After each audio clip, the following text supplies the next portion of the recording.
What if I told you that the most powerful company in the world has been giving away its most valuable product, completely free, for over 15 years? Not a trial. Not a limited version. The whole thing. Free. And what if that free product is quietly generating over $300 billion a year? Because that's exactly what Google is doing with Android. And once you understand why, once you see the full picture, you'll never look at your phone the same way again. Welcome back to iProfit Insights, the channel where we pull back the curtain on how the biggest tech companies in the world actually make their money. Today, we're diving deep into one of the greatest business strategies ever executed in human history. We're talking about Android, the operating system running on over 3 billion devices worldwide, and why Google decided to give it away for absolutely nothing. Because here's the thing. Google isn't a charity. Google isn't doing this out of the goodness of their heart. There is a plan. A brilliant, calculated, almost ruthless plan. And by the end of this video, you're going to understand every single layer of it. So buckle up, because this one is going to change the way you think about free products forever. Let's go back to the year 2005. Google had already become the king of search. The company was making serious money from online advertising. But there was one problem keeping Google's executives up at night, and it was a problem that most people never even noticed. The internet was moving to mobile phones. Not smartphones as we know them today. Back in 2005, mobile phones were clunky, slow, and barely connected to the web. But the people at Google, especially their CEO at the time, Eric Schmidt, could see where things were heading. They knew that within a decade, most people would access the internet from their phones, not their computers. And here's why that terrified Google. Google's entire business, every single dollar they made, depended on people using the internet to search for things. And if mobile phones became the primary way people accessed the internet, then whoever controlled the mobile operating system would control what people searched, what apps they used, and ultimately, what ads they saw. Google didn't control any of that. Microsoft had Windows. Nokia had Symbian. And a little company called Apple was quietly working on something that would change everything. So Google made a move that, at the time, seemed almost insignificant. They bought a tiny startup called Android Incorporated for just $50 million. $50 million. For a company that had built a small mobile operating system that almost nobody had heard of. At the time, tech journalists kind of shrugged it off. Another Google acquisition, they said. Probably nothing. But it wasn't nothing. It was everything. Because Google didn't just buy Android to use it internally. They had a far bigger plan. They were going to give it away to every phone manufacturer on the planet, completely free. And that decision would eventually generate more money than most countries produce in an entire year. Now, before we get into the full strategy, we need to talk about January 9, 2007. Because that was the day Steve Jobs walked onto a stage in San Francisco and introduced the very first iPhone. And the reaction inside Google's headquarters was reportedly close to panic. Why? Because the iPhone wasn't just a phone. It was a complete, closed ecosystem.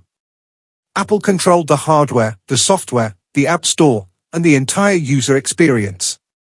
If Apple's model took off, if every major smartphone company started building their own closed systems, Google would be completely locked out. Think about what that means. If people are searching the web from their iPhones using Apple's own search engine, Google's advertising business collapses. If apps replace websites as the primary way people use the internet, and Google has no presence in the app ecosystem, the company could lose hundreds of billions in future revenue. This was an existential crisis. And so Google made a decision that, on the surface, sounded completely crazy.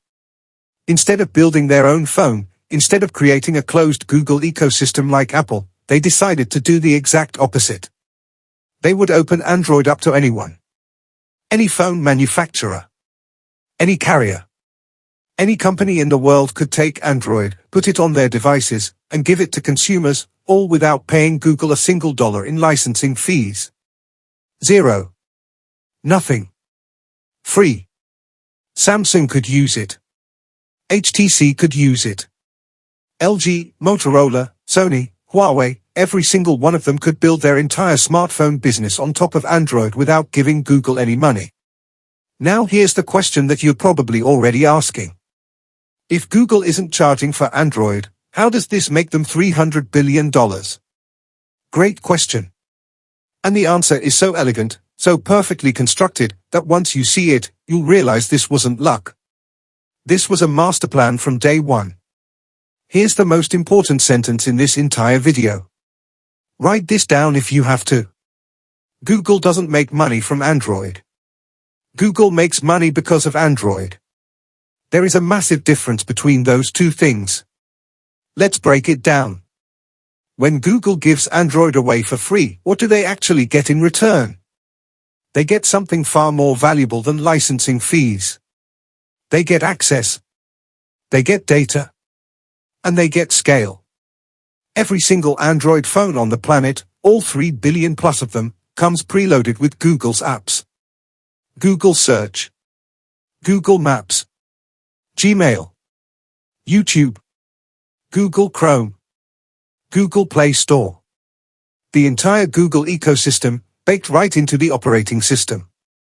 And every time you use any of those apps, every time you search for something, every time you watch a video, every time you ask Google Maps for directions, Google learns something about you. What you're interested in. What you want to buy. Where you go. What time you wake up. What restaurants you like. What health problems you're worried about. What vacation you're planning. What car you want to buy.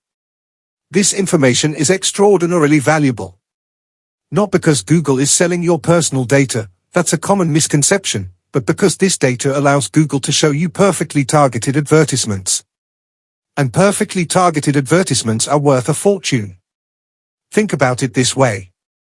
If you're a car dealership and you want to advertise, would you rather show your ad to a random person on TV who might not even own a driver's license, or would you rather show your ad specifically to someone who spent the last 3 weeks searching for SUVs, comparing car models, reading reviews, and visiting dealership websites? Obviously, you'd choose the second option. And you'd be willing to pay a lot more for that targeted placement. That's exactly what Google sells. And they can only sell it because Android gives them access to billions of users across billions of devices around the world. In 2023 alone, Google's advertising revenue crossed $237 billion. A massive portion of that came directly from mobile, and the engine powering all of it was the free operating system that manufacturers around the world were thrilled to use at no cost. But wait, because this gets even more interesting. Here's something that most people walking around with Android phones have no idea about. Every time you download an app from the Google Play Store, Google takes a cut. Every time you make an in-app purchase, whether that's buying extra lives in a mobile game, subscribing to a streaming service, or unlocking premium features, Google gets 30% of that transaction. 30%. That doesn't sound like much until you realize that the Google Play Store processes billions of transactions every single year. In 2022, consumer spending on Google Play crossed over $40 billion annually. And Google quietly pockets nearly 30% of all of it. But here's what makes this really clever. Google doesn't just earn this money from their own apps or their own users. They earn it from every single developer who builds an app for Android, which is essentially every app developer on the planet, because Android has over 70% of the global smartphone market. So let's be clear about what's happening here. Google gave away Android for free. Phone manufacturers loved it and built their entire businesses around it. Hundreds of millions of consumers bought Android phones. Developers built apps for all those users. And then Google sits at the center of every transaction, collecting 30% from every purchase on the platform they gave away for nothing. It's like opening a shopping mall and not charging rent, but taking 30% of every single sale made by every single store inside. That's a good deal if you're the mall owner. And Google is always the mall owner. Now here's where things get truly wild. You know how on your iPhone, when you open Safari and type something into the address bar, it automatically searches using Google? Have you ever wondered why Apple, a company that could easily build its own search engine, or partner with Bing, or DuckDuckGo, keeps using Google as the default search engine on every single iPhone? The answer is money. A staggering amount of money. Google pays Apple somewhere between $15 and $20 billion every single year just to remain the default search engine on iPhones and iPads. Let me say that again. Google, the company that built a free operating system, pays its biggest competitor $15 to $20 billion a year to keep Google search on Apple devices. Why would Google spend that kind of money on a competitor's platform? Because iPhone users are some of the most valuable users in the world. They spend more money. They click on more ads. They have higher purchasing power. And keeping Google search as the default on those devices means keeping Google's advertising pipeline flowing even on the one platform they don't control. This deal came out during the U.S. Department of Justice's antitrust case against Google, and it shocked the tech world. The number was so large that even analysts who follow Google closely were surprised. But when you understand Google's business model, it makes complete sense. If Google loses the default search position on iPhones, they lose access to hundreds of millions of high-value users. And losing those users could cost Google many times more than what they pay Apple. So they pay the $15 billion. And they consider it a bargain. Think about that for a second. The world's most profitable advertising machine is so valuable that it pays tens of billions of dollars every year just to maintain access to users, and it's still wildly profitable after doing so. But the advertising business and the App Store are just two pieces of the puzzle. There's a third revenue stream that most people completely overlook, and it might be the most important one for Google's long-term future. It's called Google Services. And it's quietly becoming a monster. Think about all the Google products you use that aren't related to searching the web. YouTube Premium, the subscription that removes ads and lets you download videos. Google One, the cloud storage subscription that kicks in when your Google Photos fills up. Google Workspace, the suite of tools that businesses use for email, documents, spreadsheets, and video calls. And Google Play Pass, a subscription that gives you access to premium apps and games. All of these are subscription-based products. And subscriptions are the holy grail of the tech business, because they generate reliable, recurring revenue month after month.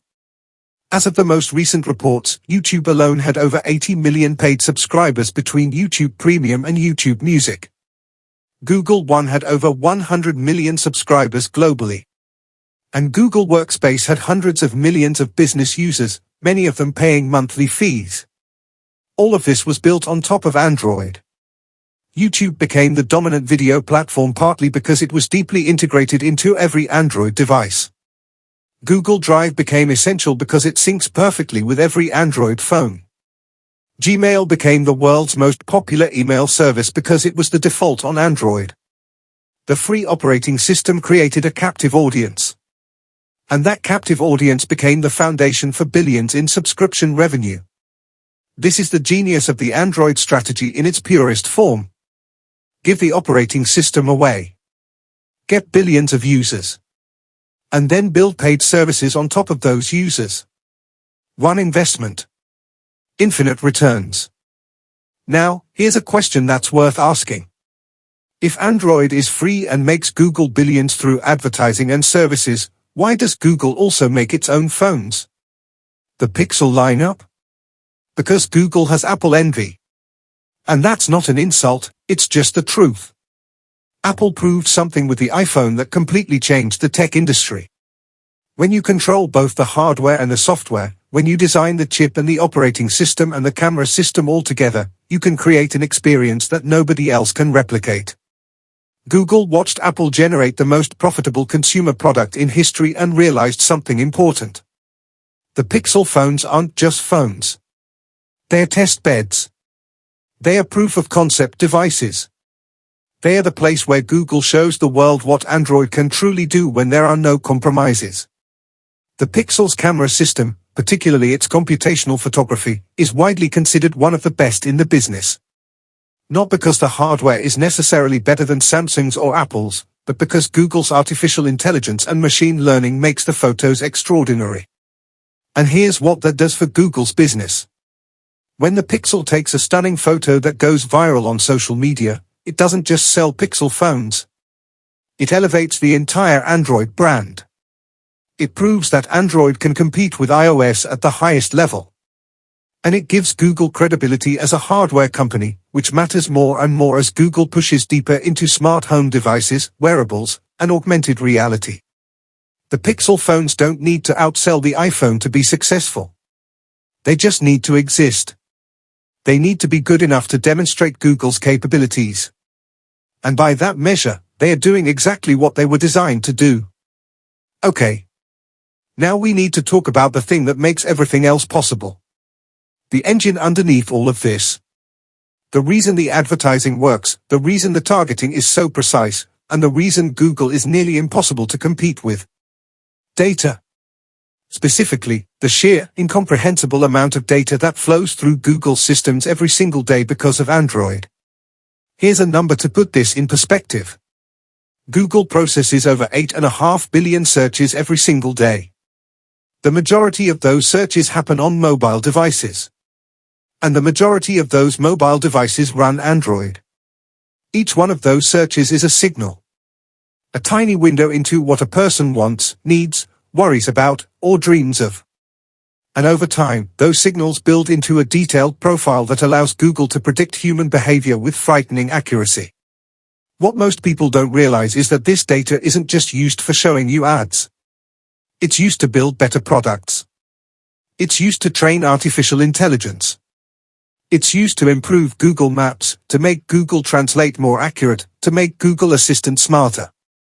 Every time you use an Android phone, you're contributing, whether you know it or not, to one of the most sophisticated data collection and AI training operations in human history. And Google uses that AI to make their advertising products more effective. Which makes advertisers willing to spend more money. Which makes Google richer. Which allows Google to invest more in AI. Which makes the targeting even better. Which brings in even more advertising dollars. It's a loop. A self-reinforcing cycle of data, intelligence, and profit. And Android is the foundation that makes the whole loop possible. This is why no competitor has been able to truly challenge Google's dominance. You can build a better search engine. You can build a better phone. But you cannot replicate 15 years of behavioral data from 3 billion users. That moat is essentially impossible to cross. But here's the part of the story that Google would rather you didn't think about too much. The same strategy that made Google hundreds of billions of dollars has also made them the target of some of the biggest antitrust cases in modern history. In the United States, the Department of Justice sued Google, arguing that the company used its dominance in Android to illegally lock out competitors. The core of the argument was this: Google requires phone manufacturers who want to use Android to pre-install Google's apps, Search, Chrome, Gmail, Maps, as the default. And in exchange, Google pays those manufacturers a share of the advertising revenue those apps generate. On the surface, that sounds like a fair deal. Manufacturers get a great free operating system, plus a revenue share. Users get free apps. Google gets ad revenue. Everyone wins. But regulators saw something different. They saw a system designed to make it nearly impossible for competitors to get a foothold. If Google Search comes pre-installed on every Android phone, and it's the default on every iPhone too, where exactly is a competing search engine supposed to find users? How does DuckDuckGo or Bing or any other search engine grow when Google has essentially bought up all the prime real estate on every mobile device in the world? In Europe, Google was fined billions of euros, over $8 billion across multiple cases, by the European Commission for antitrust violations related to Android. The EU found that Google illegally required manufacturers to pre-install Google Search and Chrome as a condition of licensing the Play Store. In response, Google had to create a choice screen in Europe, a pop-up that asks users which search engine they want to use when they first set up their Android phone. The result? Most people still chose Google. Because habit, brand familiarity, and the fact that Google's search engine genuinely works very well all worked in Google's favor. But the regulatory scrutiny isn't going away. In fact, it's intensifying. And as artificial intelligence transforms the search industry, the stakes are getting even higher. Speaking of artificial intelligence, this is where the Android story gets its most exciting and most uncertain chapter. Because Google is now facing a challenge it hasn't faced in over 20 years. A genuine, existential threat to its core business. The rise of AI chatbots, led by OpenAI's ChatGPT, introduced the world to a new way of finding information. Instead of typing keywords into a search box and sifting through links, you could just ask a question in plain language and get a direct answer. When ChatGPT launched in late 2022 and became the fastest-growing application in internet history, it sent shockwaves through Silicon Valley. And the company that felt the tremors most acutely was Google.